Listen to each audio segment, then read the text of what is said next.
Just like in the sample we did last week, we're going to fill in each section with a pale version of the colour and then work on top with the textures. So I'm going to start off with the blues of the chair and the carpet. So just filling in with broad brush. You can use whichever brush you feel comfortable with. I like to work onto dry paper that's either a glued block or paper that's been taped down, and I'm just going to keep on loading my brush with water and the paint, and I'm just going to keep it wet and just work along like this. So I'm aiming for a flattish background colour as a backdrop to the texture, and I'm going to work the piece all over in that style, and then I'm going to add the texture to it.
Now I've got all the base colour in, I'm going to start putting some mark making in a similar way to our experiment that we did last week. So I'm going to put some texture on the carpet, going to put some abstract texture into the background here, the view out of the window, and wood texture here, so it's all quite exaggerated and illustrative, and I'm going to work section by section. Starting with the carpet, I'm going to work into the shadow here with some dot marks with a smaller brush, keeping it quite loose and not making the dots look too repeat. I need them to cross over and look quite random, so just keep dipping into your paint and then crossing over with each other. Use the same principles as you would if you were painting normally, whereby you've got shadows and stronger colour in certain parts of it, but instead of using flat washes or strokes of colour, you're using the texture instead of solid colour. Just think of it like that. The texture is instead of a solid colour. So smaller dots at the back, and then as it comes forward I shall be swapping over at some stage into a larger brush. Okay, so let's just say kind of getting ready to do the swap about here. So then I'm going to bring my larger brush into play, and then as this texture comes towards me, increase the size of the marks, so similar to how we did on the practice piece last week. Okay, when it comes to being close to the chair leg, you're going to have to go around quite carefully, and then add some different colours into your mark making as you're going along as well. You don't have to just stick to one mix of colour. You could ring the changes a little bit, so mix from blue to browns, add a little bit of green in there if you want to, depending on where your shadows are. Okay, so small marks at the back, then coming larger then as we're coming to the front.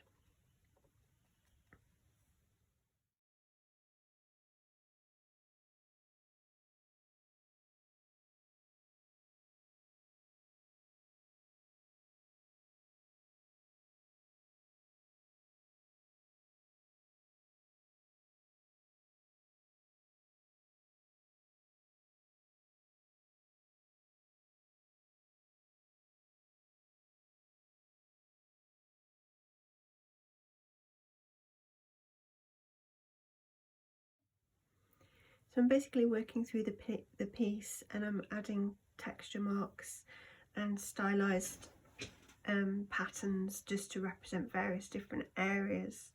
So I've got just here, it's a sewing machine case, and what I'm going to do is just add a little bit of shadow and mark making here, just really simply with a middle-sized brush. I want my lines to show, and I'm quite happy for it to have like a dry brush technique here. So just really working into the shadow areas just to create some form. So identify your shadow, the parts of the image which are in shadow, and then that will start to create a little bit more shape for you. But this is quite a loose piece, so the idea is to suggest it with relatively few lines. And being a stylized image, feel free to simplify certain aspects of it. There's a lot of this that's a lot more complex than what I'm putting in here. So I'm really just creating the essence of it and the colour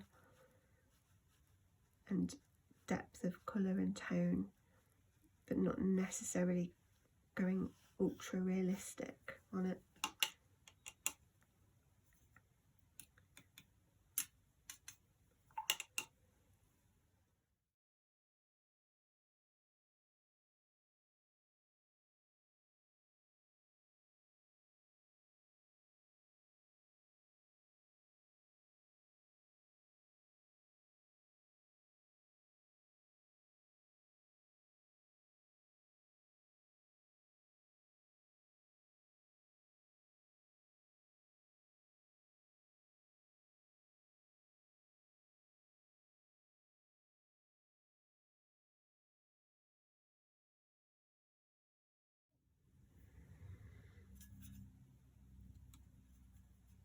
So I'm going to try and get a little bit of texture into the side of the cabinet, purely made up, obviously, because it's not really what I can see.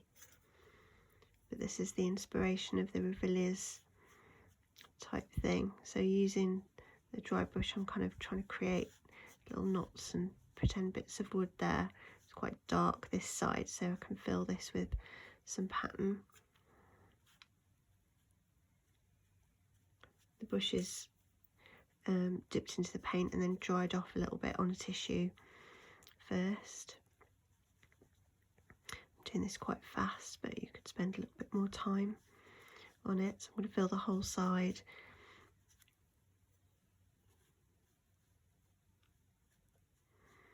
And then in a paler way, I'm going to move on to the front of the cabinet, using probably slightly paler marks.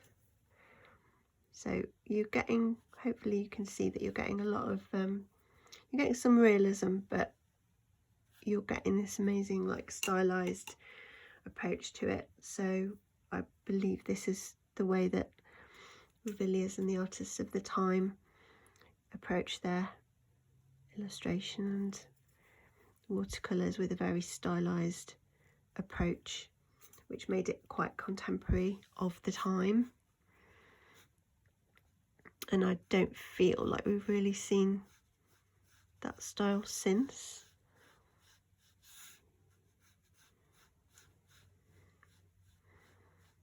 So yeah, this is the fun bit, really, working with your textures, but also considering this form with, you know, the positioning of some shadows there in the right places roughly.